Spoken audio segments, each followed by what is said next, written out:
Awful. Just an absolutely awful, awful loss for the Phillies. They were up 1-0 the whole game. Zack Wheeler pitches an absolute gem, and the bullpen comes in the 8th inning and absolutely blows it. A complete disaster class all around from the Phillies, minus Kyle Schwarber and Zack Wheeler. But, guys, what happened today? What went wrong? Everything other than Kyle Schwarber, Zack Wheeler, and Bryce Harper. Those three did what they needed to do, and nobody else did. An absolutely devastating loss to have Zack Wheeler go out, pitch one of the best games we've seen all season. The offense doesn't do much, which we were kind of expecting because of bats coming out cold. But it was like, it's fine. Wheeler's got us. He held on for us, and then just all fell apart at once. 111 pitches, okay? There wasn't much good. But Wheeler went 111 pitches. What, he gave up 3 hits? What, the entire One hit. One hit? 4 walks, 5 base runners. 1 hit, 4 walks. That's crazy. And they blew it. 7 amazing innings. And they blew it. Parker was telling us after the 7th, he was like, I'd keep Wheeler in. And we were like, Parker, that's crazy. Just give it to the bullpen. They can handle 2 innings, and they could not handle 2 innings. They couldn't get 1 out. They fell apart. They fell apart. That 2 innings. Horrible. 6 hits? 6? I don't know if I updated this correctly. More after the 9th, yeah. 5 hits. 5 hits. 4 runs, though. Yeah. Awful. Jeff Hoffman comes in, just give up the Nimmo RBI, and then the Vientos, and then Strom comes in, and Alonso hits that sac fly. Martinez hits the single, and Marte another sac fly. That was really the turning point. At that moment, I knew the Phillies weren't going to come back. They kind of had some base runners in the 9th inning, but after that bullpen, I just knew. I was like, there's no way they come back. They have been dead in the water on offense all day. The only guys with hits, Kyle Schwarber had 2, Nick Castellanos had 1, and Bryce Harper had 1. Trey Turner, 0 for 4. Alec Boehm, 0 for 4. Brandon Marsh, 0 for 4. And then Stott and Real Muto, both 0 for 3. And then Johan Rojas, 0 for 2. Cody Clemens pinch hit. He got a hit in the 9th inning. But do you think there's going to be some lineup changes tomorrow with how poorly this offense was? Probably. I don't know exactly what switches you make against Severino. Stott will probably stay in because lefty on righty. And then you might take Marsh out, but he's the one who struggles against lefty. Like there's not a ton of changes to make, unfortunately, against Severino. It's kind of just run it back out there. Like, you guys won 95 games. This is the lineup that's supposed to do it. And if they don't, we're not going to win. Yeah, that was crazy. I mean, it was such a momentum change because after the 7th inning, you bring in your relievers and then they immediately get a hit, like right away. Mm-hmm. And then they lined up 2 of them, 3 of them. And it was like everything shifted to the Mets at that point. And so it's like, okay, you're supposed to win this game because you've got your best pitcher going out there. He pitches 7 straight innings of a shutout. You're at home. You're at home, right? And so you lose the momentum. Just, it's crazy how it turned like that. I don't know. Like, what do they do tomorrow to get the momentum back? Because you were in Philadelphia today. You got to hit because that stadium can erupt. We've seen it. They can erupt. But you didn't do anything. Kyle Schwarber, the leadoff home run. That's it. That's all the runs the team got. And this is the 3rd consecutive loss at home during the playoffs. He lost games 6 and 7 to Arizona in the championship series last year. And now you come out looking dead, like a fish out of water. They just weren't moving. They did not do anything convincing to win the game, except minus Zack Wheeler. I mean, everybody minus Wheeler, Schwarber, and even Harper. He had a very good game, 2 walks. But it's hard to see this with how they played today. If they play anything similar to what they played like today, I don't think they have a chance. I don't think they do. Am I crazy for saying that? No, tomorrow's must win. Tomorrow is absolutely, you can't lose it. ideally, you don't even want to win a close game tomorrow. Like, you need a convincing win tomorrow, because even if you win it, you got to go into New York, take at least one there. Mets already stole home field from us, so you worked all season to get that home field advantage, and then one game, it's gone. You have to split 2-2, New York and Philly now, and yeah, it's just they have to win tomorrow, and it'd be great if they do it in convincing fashion, because otherwise we'll still be worried going to New York tied 1-1. Yeah, I just go back to like the momentum factor, because if you look at the end of the regular season for the Phillies, they've been pretty cold, like relatively cold. And so I feel like that continued again in this game. The Mets have been coming on strong, and they just turned it around in the 8th inning. It was not fun to watch. It really wasn't. And I mean, the city of Philadelphia needs them to win tomorrow. Tomorrow, like you said, is must win. They don't win, there's no way they're winning 3 back to back to back. It's not going to happen. It's a good thing the Eagles are on a bye, because Eagles were to play and the Phillies, the amount of stress that we would all have I don't know if we can handle it. I definitely wouldn't be able to. But Joseph is checking in. He says, Rob Thompson is total jackass. Wheeler was on fire. He's our superstar. Why pull him? You're right. Total shift in momentum. Momentum is the key of baseball. I mean, the Tigers rode momentum in the last 2 months to beating the Houston Astros, ending their 7 consecutive seasons of making the ALCS. But Mets have all the momentum in the world right now. And I understand why Zack Wheeler was pulled.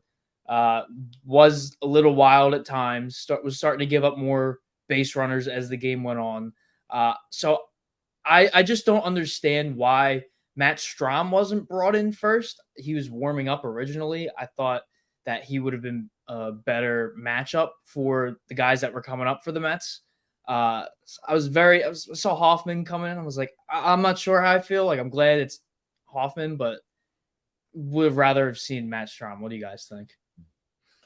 Parker was asking me about my thoughts on the Phillies bullpen when we were getting into the 6th and the 7th. And I said Jeff Hoffman is the guy I would most want to bring in after Wheeler, and that backfired very quickly. So I looked really smart telling him that. I guess it was just matchups of, like, you have Alvarez, and then I don't know Lindor's switch hit numbers, but I'm guessing forcing Lindor to hit lefty. There's no reason for Thompson not to trust his top 4 guys in the bullpen. Like, you're not supposed to be expecting that you put Jeff Hoffman in and he doesn't get a single out, and then you put Strahm in and he can't put guys away when he's got him 0-2. Like, yeah, Topper can't manage expecting his relievers to fail like they did. So kind of like with the lineup, I don't know what you do different. That's I guess, concern. I don't know if that's concerning or not. Maybe that's encouraging. It's like, hey, nothing you can do, just run it back. But it's kind of frustrating that it's just like, you didn't put yourself in a bad position. Guys just didn't perform. Yeah, and they were getting ahead is the main thing too. It wasn't like they were pitching bad and they were throwing balls. So many 2-strike hits. Yeah, so many 2-strike hits, and it just really is dejecting for the entire team. They strung together like, I mean, it felt like 3 or 4 two-strike hits in a row, and you give up 3-4 runs, and you can't come back. The bats were cold, and that's the game. It was like at the end of the game too, because you're playing such a good game up until the 8th inning. So, man, it just feels like it slipped away. It really does. It feels like it slipped away, and I don't want that to continue throughout the rest of the postseason. Like, it needs to just end with this game and not let that feeling continue even tomorrow or the later games. So, yeah, I feel like that's been the stories of the Phillies playoffs the last 3 seasons now. Houston, you could have had it. It was right there, and you just lose it, especially game 6. That game 6 was insanely close. But when the Jordan home run was hit, that's when I was like, okay, I got to accept it's over. Last year, when Craig Kimbrell blew it in Arizona, those were some awful games. And, they just need to win 1 game in Philly. That's just 1. And could have won either of those games and did not. And now this year, you have your ace, who is arguably the National League Cy Young, come out He was throwing 99 in the first inning. I have rarely seen Zack Wheeler throw 99. It's the hardest he's thrown since 2022. So he was on point. There's nothing more you could ask for him. No runs. 9 strikeouts in 7 innings, 111 pitches. 111 is crazy. Insane. It's absolutely insane. So it's tough because it's not like you're getting blown out in these games. The end of that game was a blowout. But for the most part, it seems like the Phillies just can't get it. Like, it's right in front of them. And when they go to grab it, it's too late. And they lose all momentum, which it's been happening. So I am concerned with the future. Going back to our keys, Owen, we'll start with you. You had a good one. You did say one of your other ones that you were going to say was the bullpen, because the Mets do tend to hit bullpens well. So they hit it well again. Yeah. Zack Wheeler, there's nothing else that you could have asked for him to do. He gave it everything. I guess my key should have been, can the bullpen hold it together? Because they could not. And the other with the Mets bullpen, what I didn't even think about, but the broadcast did a good job pointing out in the 8th inning, was that the Mets got such a big lead with their insurance runs that Edwin Diaz gets to rest. I was like, oh, yeah, that's huge. That doesn't help us either. Because, making Edwin Diaz pitch, even if you lose, like just making Edwin Diaz come in and pitch would have been big. So just another thing that went wrong was having Edwin Diaz not pitch. The other interesting twist for me, just a random thing, is that this is the first game 1 that the Phillies have lost in any series since they've started making the playoffs with this team. They were 7-0 before this. So this is uncharted territory now. Yeah, you've never seen them go down like that. Like, you haven't. This new era of Phillies teams, you haven't seen them go down 1-0. And now, I mean, is this going to fuel them? I don't know. But this was Luke's key. So, Parker, you get to talk about this. Containing Pete Alonso, how do you think the Phillies did with the polar bear? I mean, yeah, he was cold. That's for sure. He was freezing. They contained him. He was probably the worst player, I would say, for them. I mean, he didn't do anything. He had 1 RBI, but I mean, he wasn't the guy. He helped the string some runs. He had a pop fly, but like, they contained him. It didn't matter because that 8th inning. So Pete Alonso, hopefully we can do the same thing tomorrow to Pete, but it didn't help. Didn't help in terms of the grand scheme of the game. So yeah, it's unfortunate. We were having that discussion earlier on if Pete Alonso was clutch. Jake texted me. He did call me after, and he said he was pretty mad we didn't mention this one stat he shared. Pete Alonso was, where is it? Can't find. He's 3 for 23 in tournament style play. So I guess he's now baseball classic. Yeah. Okay. So Pete Alonso, not historically a clutch player, did get an RBI tonight, but 3 strikeouts, the most on the Mets tonight. I think it was the most in like total from both teams. I can't see strikeouts on ESPN. ESPN needs to have a little bit of a better format with their baseball scores. Like, you can't see like runs. You can see earned runs, but you can't see runs. And you can't see strikeouts for batters. So I don't like ESPN. Do better. I mean, he was definitely swinging on those high fastballs. Yes. I feel like Wheeler got a bunch. He just had his number. Those high fastballs, he just kept missing them, kept going under every time. So yeah, definitely contained the polar bear. And we talked about Kodai Senga making his first start since, I believe, July. He did give up on the 3rd pitch of the game, second decker, no doubt about it. Kyle Schwarber, another Schwarbomb. I think he has the 4th most home runs in the postseason in MLB history. So congrats to Kyle Schwarber. Awesome in the playoffs. And he was awesome for the Phillies today, getting the home run off Kodai Senga. But Senga didn't pitch long at all. We weren't anticipating this, but 2 innings, 1 hit, 1 earned run. Did strike out 3, so if he took that 1.5 line, or if it was 1.5 or 2.5 strikeouts for Senga, smash that. Got 3. He looked fine from what he was expecting. He hasn't pitched much this season. This was the second time since March. But he looked fine. I mean, he wasn't really a huge factor. The Phillies did get a run off of him, but then I think it was the Mets bullpen was really the key to this game and the main key. David Peterson came in for 3 innings. He didn't give up a run. He struck out 1 per inning, only gave up 1 hit. Reed Garrett came in for 2 innings, no hits.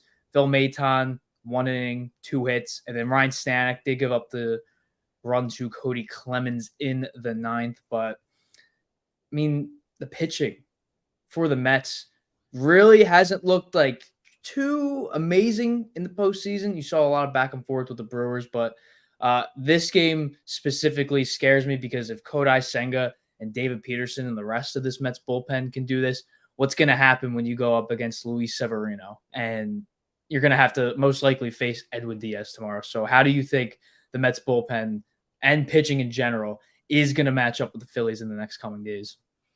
Oh, they were fantastic tonight. So they got to have confidence going into continuing the series.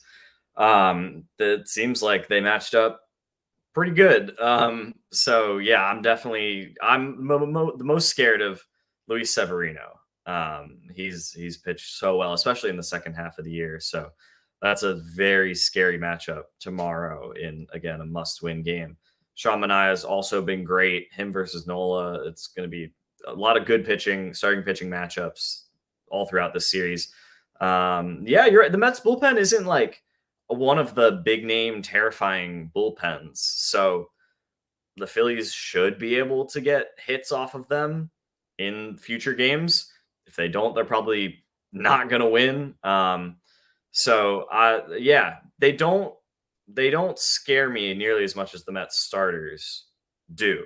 So it's just, yeah, if you can get to the bullpen early in another one of these games, because they did pitch great, but again, a bullpen game, like they still used up a lot of their energy. They threw a lot of pitches. So if you can get lucky, hopefully, and knock out one of the starters in games 2 or 3 early, maybe get to that bullpen again and be like, all right, do it again. Do what you did in game 1 again. That might be their best chance. Basically, just whoever's pitching for the Mets, we're going to have to hit better than we did tonight. Yeah, that's concerning. It's very concerning to me that you couldn't hit. It was a bullpen game essentially for the Mets, and you couldn't hit them. Like you just couldn't. And so to lose this game when you have your ace and it's a bullpen game on the other side, you think, okay, it's in Philly game 1. The energy is going to be there. Like the odds are stacked against the Mets in this game, and yet they come through in the 8th inning. So I'm very worried for the rest of the series. I'm very concerned because it's a must-win game now tomorrow, and then you have to go back to New York, and you got to win. You got to win there. 2 and 3 are basically, 3 isn't technically must win, but like if you lose game 3 and then the Mets can clinch at home in game 4, that's scary. So you're in a position where you have to basically win the next 2. I 100% agree. And I do think that Austin Hayes is going to be in the lineup tomorrow because you mentioned Sean Manaea is pitching game 3. So I know Brandon Marsh is most likely not playing in that game. So I think Johan Rojas is going to get the day off tomorrow. I would anticipate Marsh being in center and Hayes being in left field tomorrow because, I mean, Rojas wasn't really a factor today. Didn't really need the defense too much. I mean, I know he made a couple of catches, but they weren't really anything crazy. So I think Rob goes more offense than defense tomorrow because you need it. You need a boost. Austin Hayes has been a solid hitter for the Phillies. And there's been times where Johan Rojas has looked unplayable with the way his bat has been, particularly in the playoffs. Last year, he had a phenomenal regular season for the time he was up and then gets to the playoffs. And I think he was batting less than 100. So I think with someone like Austin Hayes, you can plug him in. And I do think the Phillies will do better tomorrow. They're going to get through the starting pitching at least twice. I would say they would probably see Severino because it's not going to be a bullpen game unless the Phillies get on them earlier. But going to our triple play from earlier, let's see how each of us did.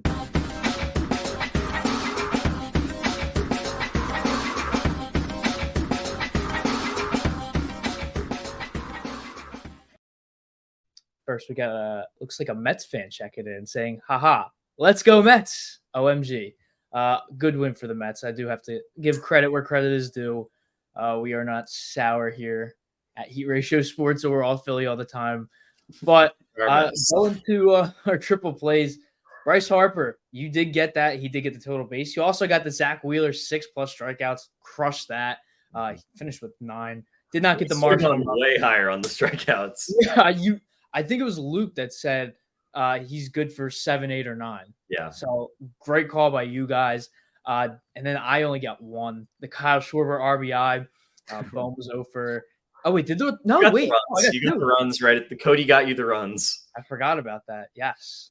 Yeah. So yeah, but 2 or 3, not bad. And then you also got 2 or 3. So make sure you're going to win daily using that promo code Heat. Castellanos did not get the home run, unfortunately. We'll see what we do. Maybe we'll do the random number generator for the home run tomorrow. But make sure you're checking out Win Daily and using that promo code Heat. So enough Phillies. I'm just lost for words right now.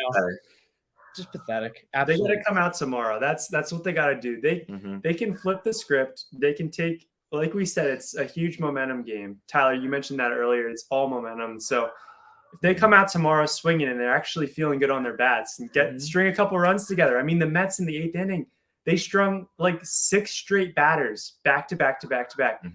They strung hits together, and the Phillies just did not do that. You had everybody striking out. It felt like everybody was getting out. It was so sporadic because, Bryce Harper would get on base, but then nothing else would happen. And if they can just build the momentum tomorrow, like this could change the narrative completely. So we just need to see that happen. I think tomorrow is going to be a huge day. I think it's literally going to be make or break for the entire season. You have this good of a regular season, and you're going to lose 2 games at home to your division rival. The regular season, what was that for then? What was you're breaking all these records? Oh, you got the 4th highest winning percentage at home all time. Like, what's that all for? It's all for nothing if you cannot at least get through the first round. And maybe we're going to start having a discussion about whether or not teams should intentionally not get the first round bye, because I think all the road teams minus the Padres won in the wild card series. So very interesting note. We did hear the thing from Jake earlier about the even odd years. So this is an even year. So if history repeats itself, Dodgers or the Yankees will be World Series champions. But a home team that did not lose is Cleveland Guardians. They absolutely demolished the Tigers 7-0. We were all in agreement in the pregame show about that this is probably going to be the end for the Tigers. They're going to run out of magic. And it certainly looked like it. It was an absolutely brutal beatdown today from Cleveland. Yeah, if the Tigers manage to win tomorrow, great for them. But the Guardians have, speaking of momentum, that a 7-0 win, we would have loved that from the Phillies. The Guardians are experiencing what we wish the Phillies would have done today.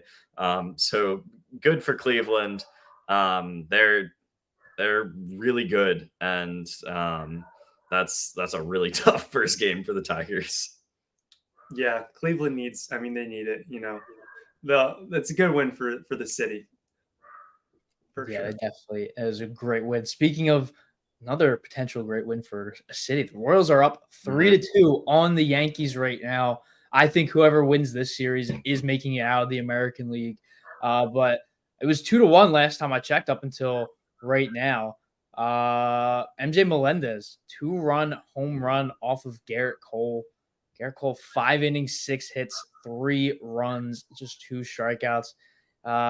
So it's been a pretty good game so far. Bobby Witt's 0 for 3. Aaron Judge is 0 for 2. But middle of the 5th, there is plenty of baseball left in this game. Do you guys see the Royals holding on, or Yankees going to come back? This game for the Royals is basically what the game just was for the Mets. You're on the road. You're going up against their ace. Different because Garrett Cole isn't shutting them out. But, like, to face Garrett Cole, getting 3 runs off of him, like where they're at right now, that's a win. If you told them we're going to be up 3-2 in the 5th on Garrett Cole in New York, they're like, awesome. Love that.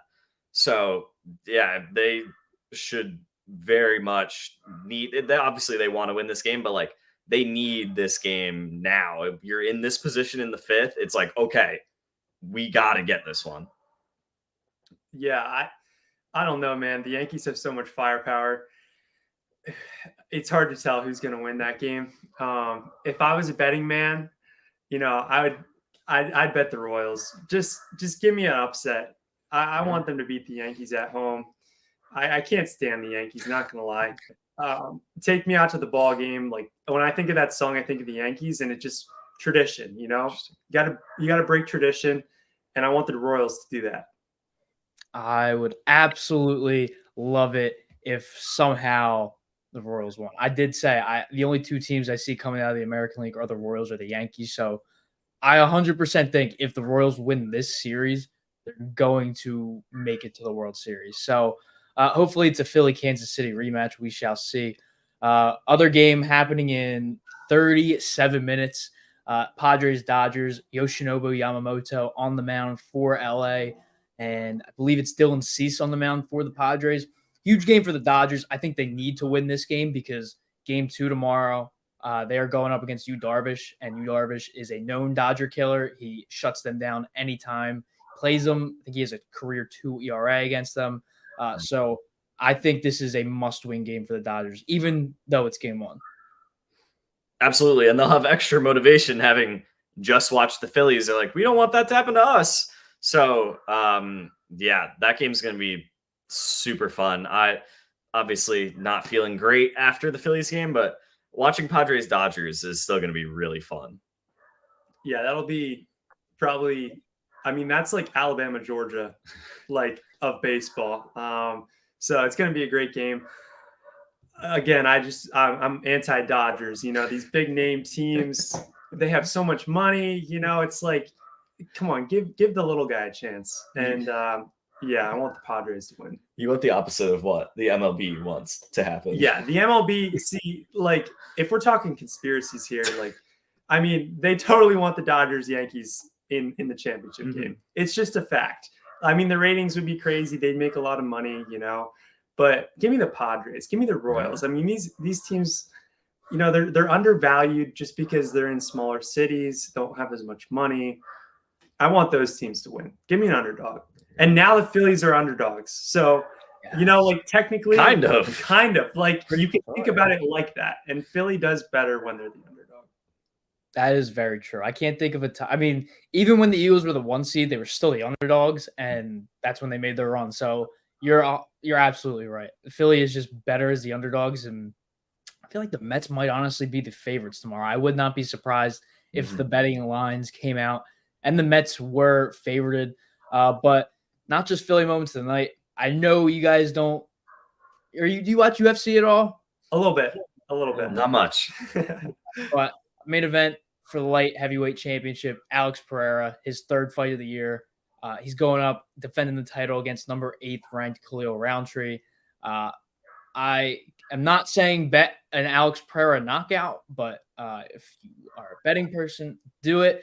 This is not me promoting it because the last 2 fights, I've promoted a knockout win for the person who eventually lost. So not officially making that prediction, but I'm just saying, those odds, they're probably not that great, but it's free money, I feel like. But that's tonight. It's live in Salt Lake City, which it's a pretty stacked card. A lot of well-known names on there. But college football week 5, we were talking about it. Did Vanderbilt officially beat Alabama? Yeah, we got to check that because there was 2 minutes left. Yes, they did. Wow. They did. 40-35. Coming off of the Georgia game. That's crazy. Who would have thought? Wow. Who would have thought that was a trap game? Good for Vanderbilt, man.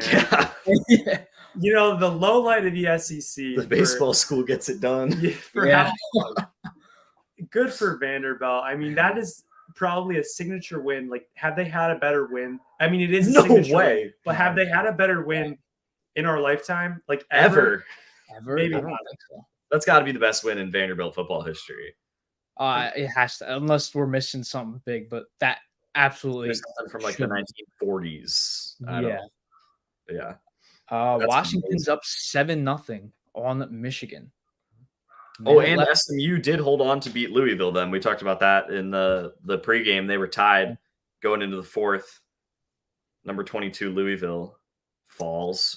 They fell. And did we talk about Texas A&M? Not on this one, no. They killed Missouri. Yeah. Missouri's number 9 in the nation, and Texas A&M smoked them 41-10. So, yeah, there's some college football is always crazy. I feel like this time of year is just amazing. You get the NFL, you get college football, you get baseball postseason. I mean, just give me October. It's a great month. I love it. And you get Temple football, but they did unfortunately lose to UConn today. Temple has been pretty awful this year. I've only watched highlights, but they're never good. Minus the 60-something yarder, that 62-yarder, 63-yarder the Temple kicker hit the other week was probably the only bright spot of the season for Temple so far. But the Rutgers did lose too. So bad day if you're a Phillies, Temple, Rutgers fan. And Eagles have a bye, so we can't lose this week. Nick Sirianni was at the game, so I saw a tweet that said, well, that's why. Is it a coincidence that the Phillies offense is struggling when Nick Sirianni is in attendance? You know, I wouldn't put it past him. He was probably influencing the play calls. I mean, he seems to He's the one who told Kyle Schwarber to bunt. Yes. What was that? Why would he bunt? There's 2 outs in the 9th inning, and you're bunting? It's not like it's Rojas. It's Kyle Schwarber, the guy who has the only run for the Phillies. He's laying in a bunt? What? They I must was so confused. They must have been shifted where third base was playing shortstop, basically. And he's like, if I get this down, it's a free single. But he didn't get it down. So, like, if you're going to do that, you have to get the bunt down. And he didn't. Yeah, that was a Nick Sirianni-esque call right there. He's been influencing Kellen Moore's play calls, and I feel like he might have influenced that game. Another deep state conspiracy for Philly right there. I think you might be right. But tomorrow, a must-win for the Phillies. It's Luis Severino, 11-7, a 3.91 ERA, going up against Christopher Sanchez, the biggest start of his life so far, 11-9, a 3.32 ERA. We'll be talking all about his home and road splits and why he got the start over Aaron Nola tomorrow on the pregame show live at 2 p.m. Eastern Standard Time. So make sure you are tuning in for that. So, guys, any final thoughts before we get out of here? Gotta hit. That's it. Please hit. Yeah, must-win game tomorrow. It's going to be fun. Hopefully they can hit because then it'll be really fun.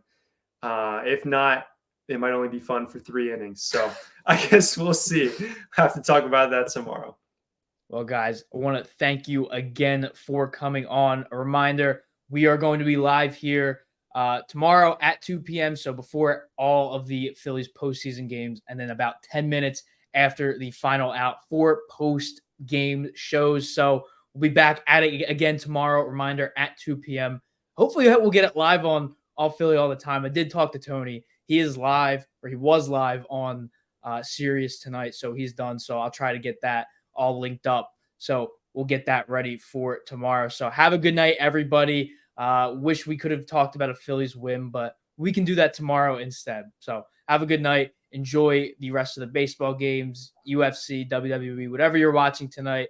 Stay fresh. So take care, everyone.